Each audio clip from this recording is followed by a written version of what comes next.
আসসালামু আলাইকুম। কারিগরি শিক্ষা অধিদপ্তর যে সকল স্যার ম্যাডাম কারিগরি শিক্ষা প্রতিষ্ঠানে চাকরি করেন, আজকের এই স্ক্রিন ভিডিওটি শুধু আপনাদের জন্য, অর্থাৎ আপনাদের বেতন ইফটিতে প্রেরণ প্রসঙ্গে কারিগরি শিক্ষা অধিদপ্তর অফিস আদেশ প্রকাশ করেছে। আমরা এখন নোটিশটি পড়ার চেষ্টা করি।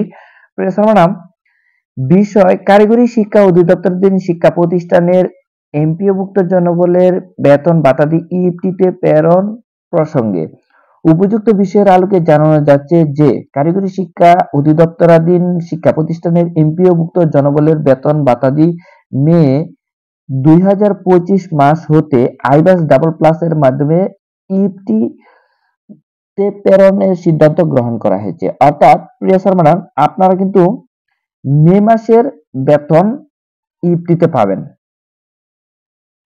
মে মাসের বেতন ইফটিতে পাবেন, সিদ্ধান্ত গ্রহণ করা হয়েছে। ইফটিতে বেতন ভাতাদি প্রাপ্তির ক্ষেত্রে টিইএমআইএস সফটওয়্যারে ইএফটি ইউজার ম্যানুয়াল এ উল্লিখিত সংশ্লিষ্ট প্রতিষ্ঠানের এমপিওভুক্ত জনবলের সকল ডাটা এবং 6 অঙ্কের ইনপুট, 5 অঙ্কের বিটিইবি কোড এবং এমপিও কোড প্রতিষ্ঠানটির সংযুক্ত স্বতন্ত্র এসব তথ্য টিইএমআইএস সফটওয়্যারের মাধ্যমে যথাস্থানে এবং যথাসময়ে 13 ফেব্রুয়ারি 2025 এর মাধ্যমে ইনপুট প্রদান করার জন্য সংশ্লিষ্ট সকল প্রতিষ্ঠান প্রদানকে নির্দেশক্রমে অনুরোধ করা হলো। প্রিয় স্যার ম্যাডাম, বিশেষ করে প্রতিষ্ঠান প্রদান, প্রিয় স্যার ম্যাডাম, শ্রদ্ধেয় স্যার ম্যাডাম, আপনাদের 13 ফেব্রুয়ারি 2025 এর মধ্যে ইনপুট প্রদান করার জন্য সংশ্লিষ্ট সকল প্রতিষ্ঠান প্রদানকে নির্দেশক্রমে অনুরোধ করা হলো। উল্লেখ্য যে অসম্পূর্ণ বা ভুল তথ্যের কারণে ইএফটিতে বেতন ভাতার প্রাপ্তির ক্ষেত্রে জটিলতা সৃষ্টি হতে পারে। প্রিয় স্যার ম্যাডাম, আমাদের এই স্ক্রিন ভিডিওটি যে ইউটিউব চ্যানেলে আপলোড করা হবে, আমাদের এই ইউটিউব চ্যানেল থেকে ইএফটি সংক্রান্ত বিভিন্ন দিক নির্দেশনা পরামর্শ দিয়ে সহযোগিতা করা হয়ে থাকে। আপনারা আমাদের এই ইউটিউব চ্যানেলটি সাবস্ক্রাইব করে রাখবেন যেন পরবর্তীতে ইএফটি সংক্রান্ত যে কোনো আপডেট আপনারা মুহূর্তের মধ্যে পেয়ে যেতে পারেন। এবং এই স্ক্রিন ভিডিওটি অবশ্যই সকল স্যার ম্যাডামদের জানার এবং শোনার সুবিধার্থে অবশ্যই লাইক কমেন্ট শেয়ার করবেন। প্রিয় স্যার ম্যাডাম, ইএফটিতে বেতন প্রাপ্তির ক্ষেত্রে কারিগরি শিক্ষা অধিদপ্তর যে নির্দেশনা দিয়েছে, এই নির্দেশনাটুকু আমরা এখন পড়ার চেষ্টা করি। অনলাইনে তথ্য এন্ট্রি সংক্রান্ত। প্রিয় স্যার ম্যাডাম, জাতীয় পরিচয়পত্র এনআইডি এন্ট্রির ক্ষেত্রে শুধু 10 বা 17 ডিজিট গ্রহণযোগ্য। যাদের এনআইডি নম্বর 13 ডিজিটের, তাদের ক্ষেত্রে শুরুতে 4 ডিজিটের জন্মসাল বসিয়ে 17 ডিজিট করে নিতে হবে।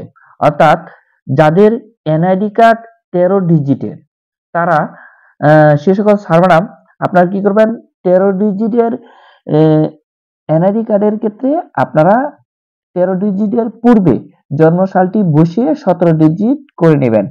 আমরা 2 নাম্বার যে নির্দেশনাটি দেখতে পাচ্ছি, শিক্ষক কর্মচারীর নাম ও জন্ম তারিখ জাতীয় পরিচয়পত্র এনআইডি অনুযায়ী এন্ট্রি দিতে হবে। শিক্ষক কর্মচারীর নাম, জন্ম তারিখ জাতীয় পরিচয়পত্র এনআইডি অনুযায়ী এন্ট্রি দিতে হবে। মোবাইল নম্বর নিজ জাতীয় পরিচয়পত্র এনআইডি দ্বারা নিবন্ধিত বা রেজিস্ট্রেশন করা থাকতে হবে। 4 নাম্বার, বর্তমানে প্রতিষ্ঠানের এমপিও এর অর্থ যে ব্যাংক ও শাখায় জমা হয় সেই ব্যাংক ও শাখার রাউটিং নম্বর, ব্যাংক হিসাব নম্বর দিতে হবে।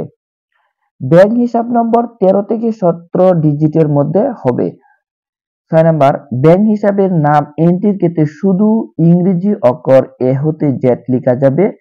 এই যে চিহ্নগুলা দেখতে পারতেছেন, এই চিহ্নগুলা ইত্যাদি ব্যবহার করা যাবে না, অর্থাৎ কমা, হাইফেন এগুলা ব্যবহার করা যাবে না। হার্ড কপি ডকুমেন্ট দাখিল সংক্রান্ত। প্রতিষ্ঠান প্রদানগণ নিম্নে উল্লিখিত হার্ড কপি ডকুমেন্ট আঞ্চলিক পরিচালক এর কার্যালয়ে জমা দিবেন। প্রতিষ্ঠানের সর্বশেষ এমপিও কপি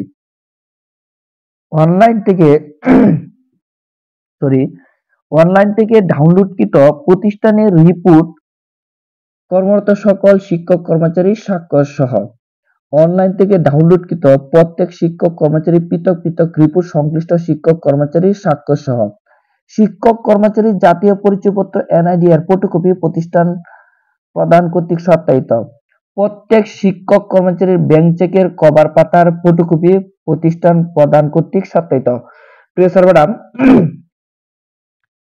কারিগরি স্যার ম্যাডামদের ইফটি বেতন সংক্রান্ত এই ভিডিওটি আমাদের ইউটিউব চ্যানেলে ফার্স্ট ভিডিও এবং যে মাউসি কারিগরি শিক্ষা অধিদপ্তর থেকে যে অফিস আদেশটি দিয়েছে আমরা এই অফিস আদেশটি এখন দেখলাম।